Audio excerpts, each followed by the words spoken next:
There we are, ladies and gentlemen. Good afternoon. It is officially afternoon here on this Thursday, and we are underway with another episode of Pickup Lines presented by Gamez Law Firm, Integrity Roofing and Siding, and the Sabinal Group. We are live again inside the thankfully air-conditioned Lexus RZ 450, courtesy of North Park Lexus of San Antonio and North Park Lexus at Dominion.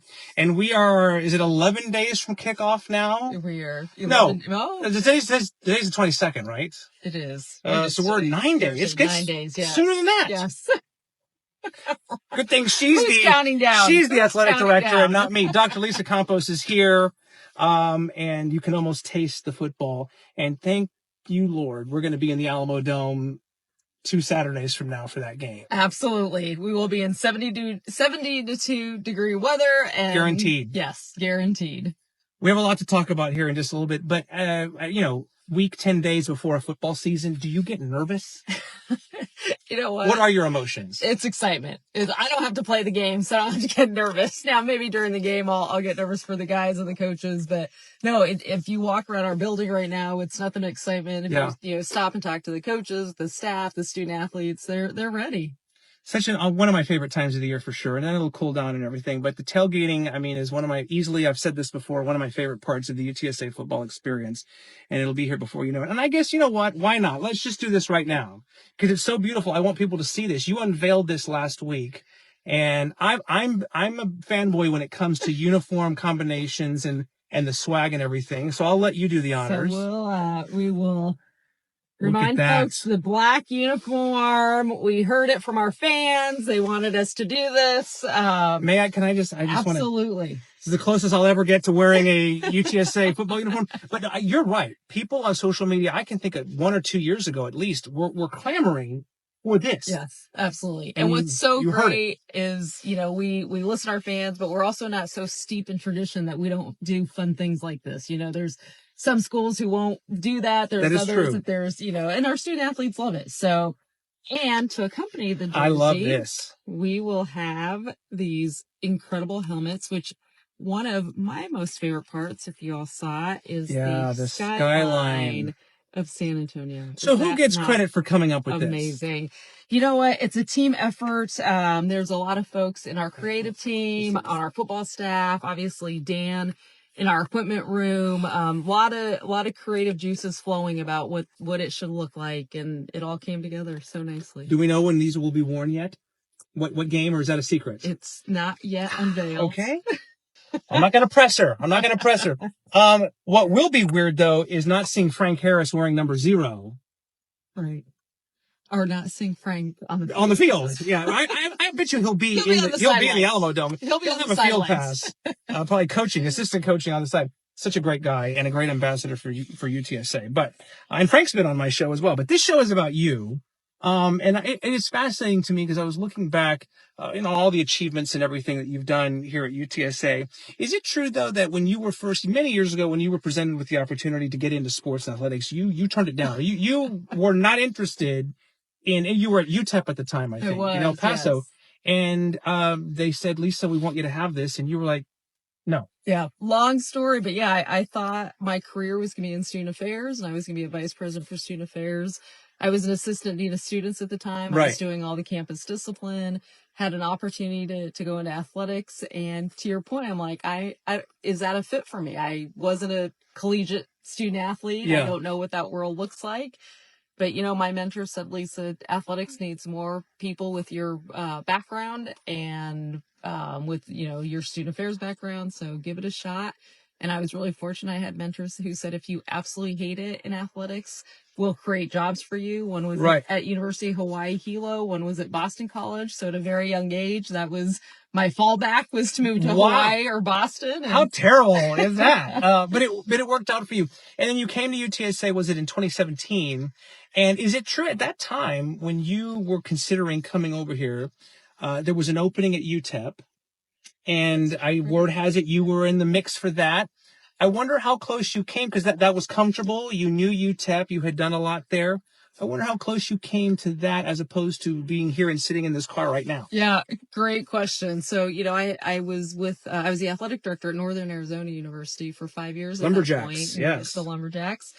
And yeah, ironically or coincidentally, both positions at UTEP and UTSA were opened, and a lot of credit to Taylor, Dr. Amy. Dr. Amy, the president. I was, very open with him that I had an interview scheduled at UTEP, and he said, cancel that interview. We're gonna get you here. And within 24 hours of my interview with him, I had a contract and we were good to go. Wow. So he essentially pressed the issue. He did. Yeah. He made that happen very quickly. He is known for moving kind of quickly and like when he sees something that he wants. Yes. He tends to get it. Absolutely. Or move mountains to get it. Absolutely. Yeah. And to UTSA's credit, I came out here for an interview. It wasn't just a one time. It was a couple of interviews out here. Right. And but the leadership was so efficient and moved quickly, and that it all happened for a reason. And UTEP, I have my doctorate degree there. Yes, you do. So I was, very comfortable with the leadership there. Right. I knew, a lot of the leaders. I had been there for 12 years. Right.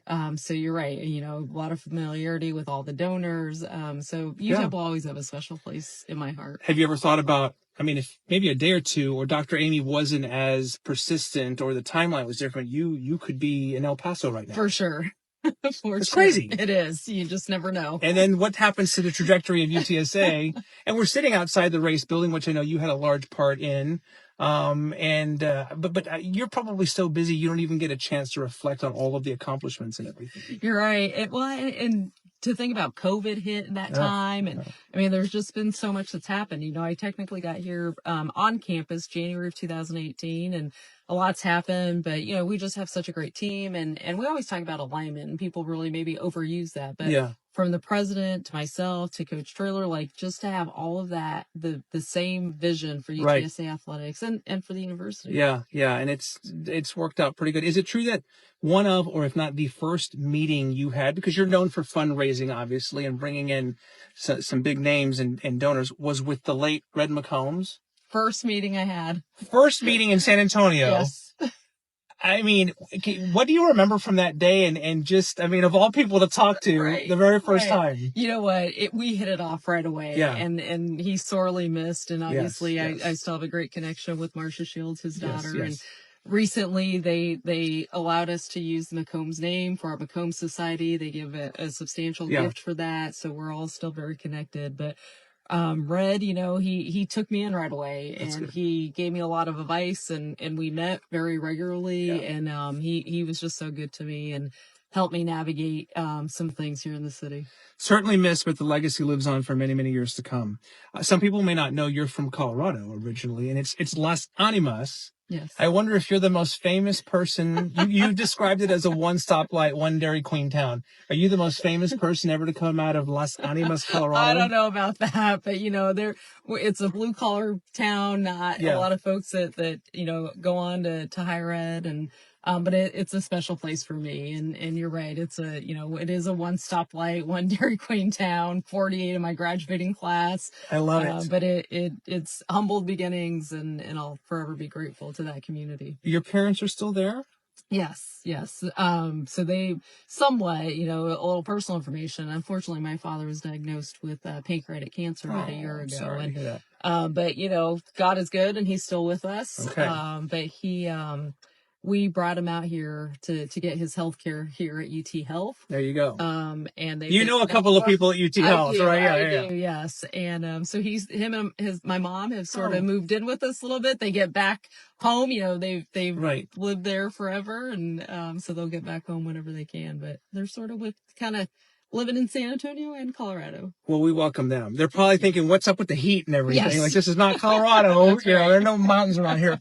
But I think, and I'm glad that they've lived long enough to see you achieve all this success, because the fact that you've got multiple degrees and the fact that you're sitting in here right now, I know is a testament, because neither of them had a lot of education themselves. Right. Absolutely. My mom from Mexico got a second grade education, was asked to work in the fields.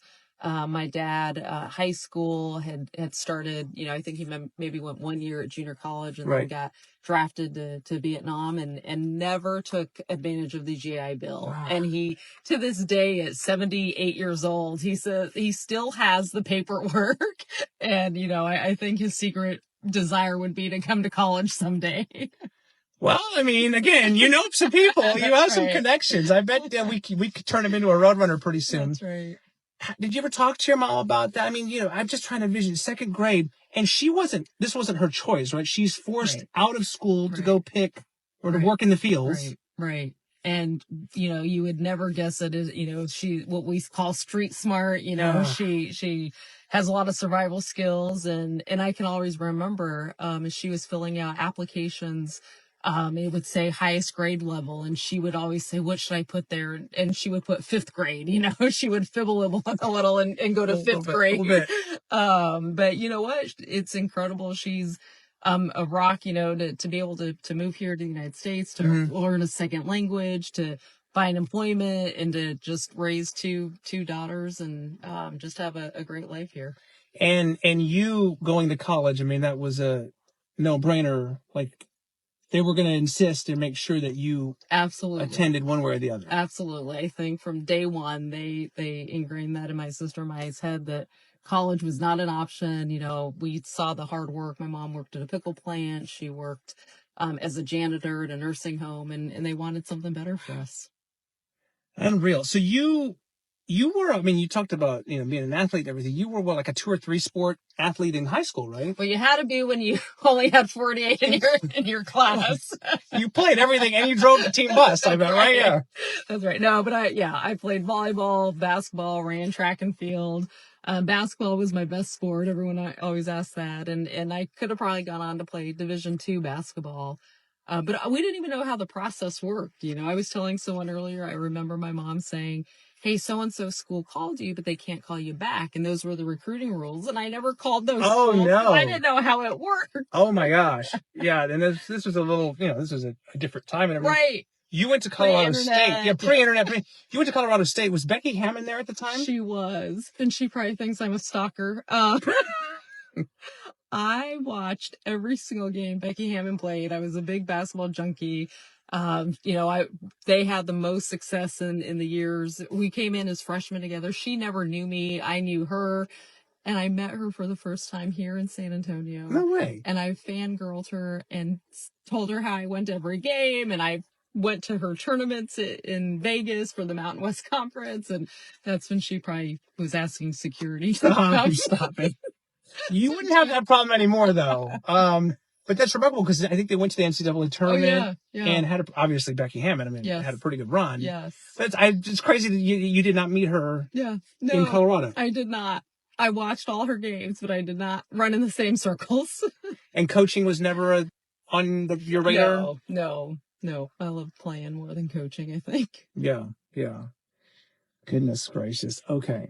How much did you know about UTSA in San Antonio when, was it Dr. Amy, or I don't know how that happens, if there's like a headhunter, or how does that happen when your two worlds intersect and you start to get recruited for this position? How much did you know about all of this? Great question. So ironically, when I had first started at UTEP, I was put on a committee, and we were looking at Hispanic serving institutions. Right. And it was 2 schools in California, 2 schools in Texas, which was UTEP and UTSA, and 2 schools in New York.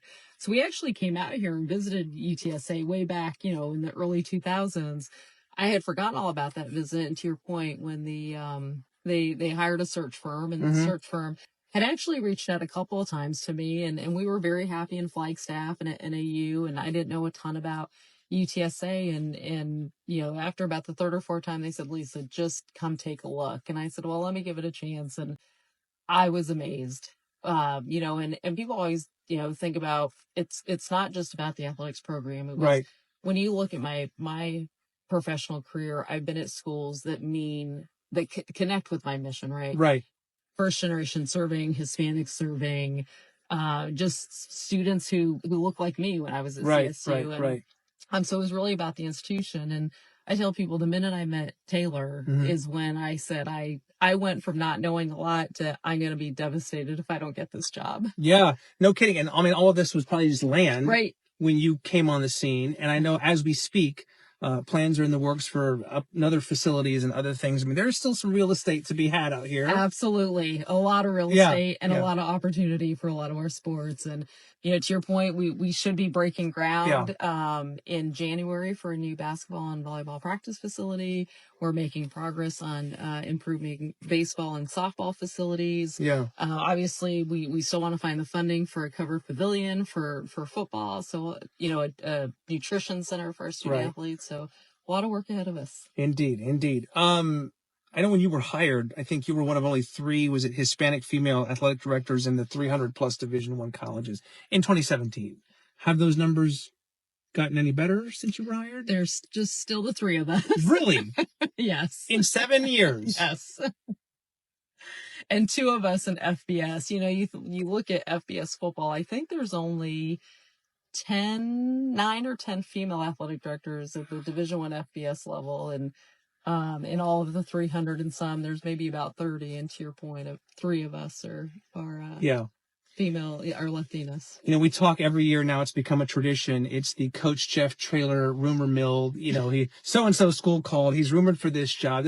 But nobody ever talks about you. And I know you just recently, your contract was extended, so she's not going anywhere anytime soon. But I wonder how often that has happened, where I'm sure other schools are seeing what you're doing and thinking, I would love to have Elisa Campos. Yeah, absolutely. And, I think a lot of those search firms have known how committed I am to UTSA. And, there was a few jobs that opened right as I was inking my name on a contract extension. Yeah. So a lot of those search firms called and said, wait, are you staying at UTSA? Can we, would you think about something else? And I've been very honest with with Dr. Amy when those opportunities have presented themselves, but he knows that it was not to leverage anything. It was just, I want you to know, you might see my name somewhere, but I'm committed to you. I'm committed to UTSA. And we got a lot of fun work to do here. Well, you're locked in, through at least 2029. That's right. Right now. And you've got, 2 Final Fours that are coming between now and then. Yeah. How much of a role, UTSA is like a host, right, for that, but how much credit do you deserve for having the Final Fours come here? Oh gosh, I would take no. It's a team effort, right? And Jenny and Elena and SA Sports, yes, and we're definitely a part of all those presentations. We're flying to Indianapolis, we're flying to all over to put our best foot forward, and our connections. Obviously, a lot of folks know me in the NCAA. Yes. They know, but more importantly, they know what a great job San Antonio Sports, what they've done, and. So it's really exciting. Very good. So the basketball to come, but you were just appointed to a term as the NCAA Division I Football Subdivision Oversight Committee. And, what's crazy to me to think is that by the end of this football season, it is not unrealistic to say that the UTSA Roadrunners could legitimately play for a chance at the college football playoff. 100%. That is not like fantasy land anymore. It's not.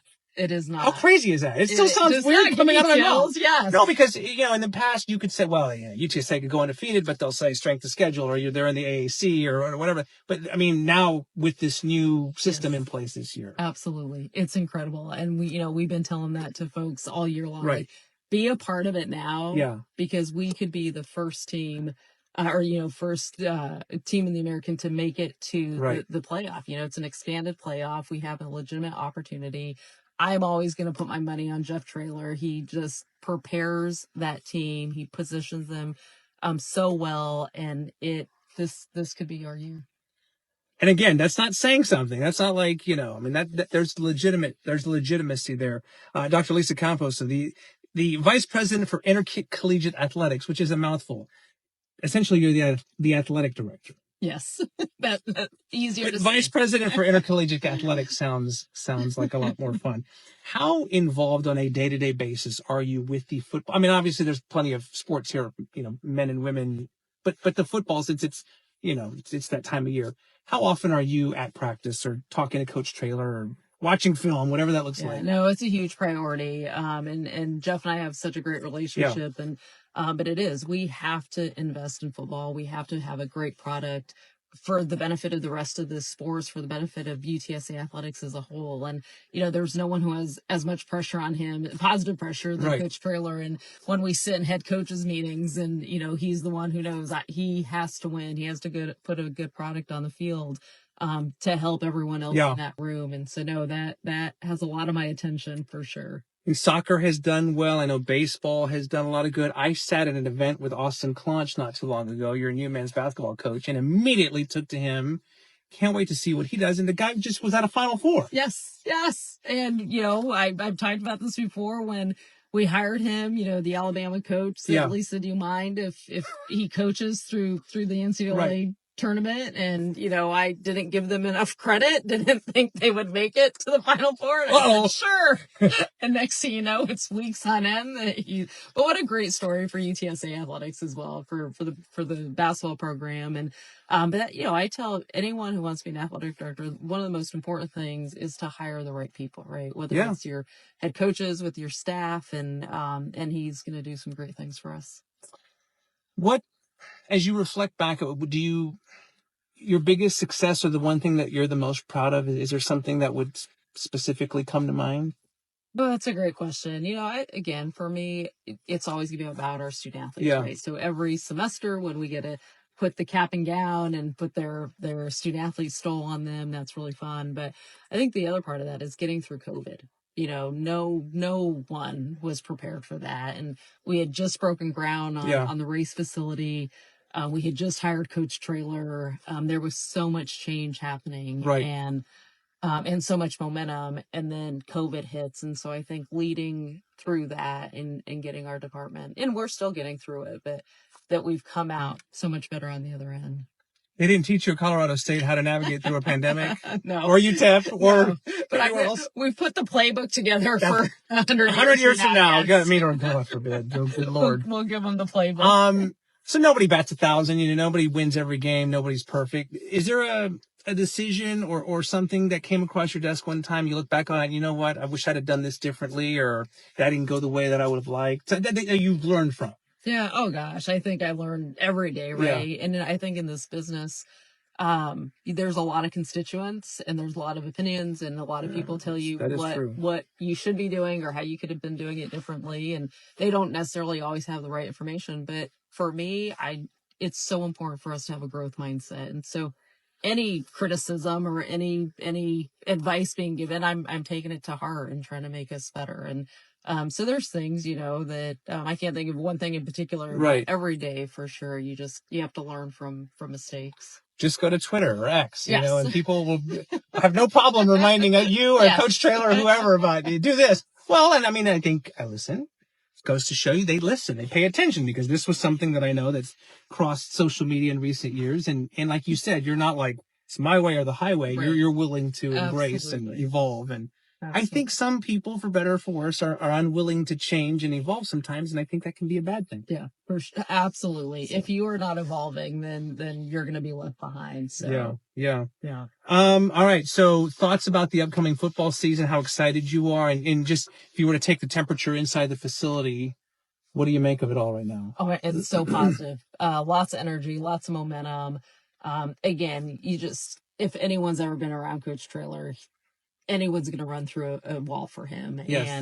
And what he's been able to do to navigate through all the transfer portal through NIL, like I said, I'm always going to put my money on Coach Traylor, and he's done nothing but prepare that team for this upcoming season. And it's going to look different. Like we started this show, it's going to look different. And so there's some anticipation about that. And he has a tough schedule, right? Like this is not an easy schedule, but we're all prepared for it. And it's going to be amazing. I've lost count of how many times I've interviewed you before, run into you at different places and everything.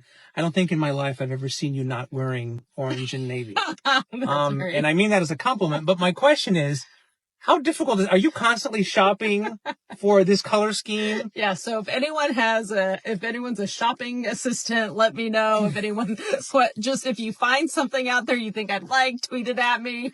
If my wife is watching, she'll send you 10 things right now. I love it. Yeah. It's about the time of actually shopping. That's my point, is I don't have time. So anytime I do see something orange and blue, I'm grabbing it. You grab it and everything. Well, you're going to need it here for this upcoming season. Anything else that you want people to know about just what's happening here? If you could speak directly to the Roadrunner base out there, like, what you're doing or what kind of you'd like them to know about? Yeah, I think, things are so, everything's changing right now, right? And that's what we keep saying in our industry. And what I want fans to know is, first of all, thank you. Thank the fans. Thanks, San Antonio. You all have been behind us, since I've been here.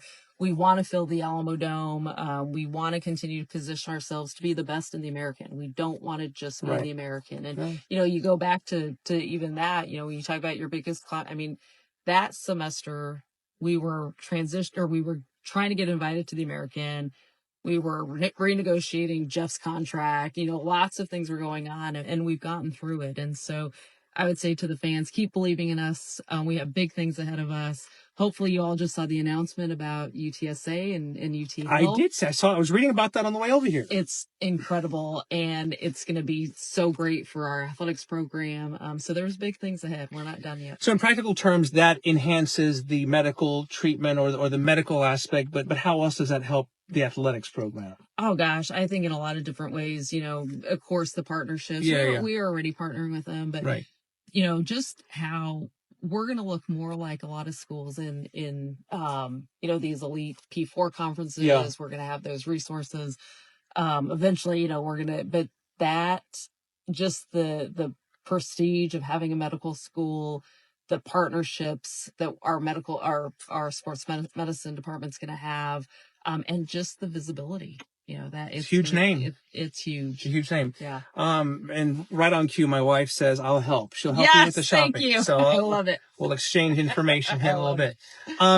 She was in an NCAA meeting before she came out here. I'm sure she's got 50 other things to do, but I'm so thrilled. 9 days, 9 days out before the kickoff that you're able to do this. I'm fired up. I absolutely love these uniforms. And I can't wait to see them on the field. Yes. And again, hallelujah, 72 degrees on kickoff. Guaranteed. Guaranteed. That's right. It's going to be amazing. Thank you so much for everything. The pride of Las Animas, Colorado. They say, I will go on record and say she's the most famous person to ever come out of Las Animas, Colorado. So I love it. Keep up the good work. Thank you so much. Dr. Lisa Campos, the Vice President for Intercollegiate Athletics at UTSA. Birds up indeed. I know we have a lot of Roadrunner fans out there. So, all right, there's another episode of Pickup Lines presented by Gamez Law Firm, Integrity Roofing and Siding, and the Sabinal Group. We'll be back again very soon to do it all over again right here. Bye for now.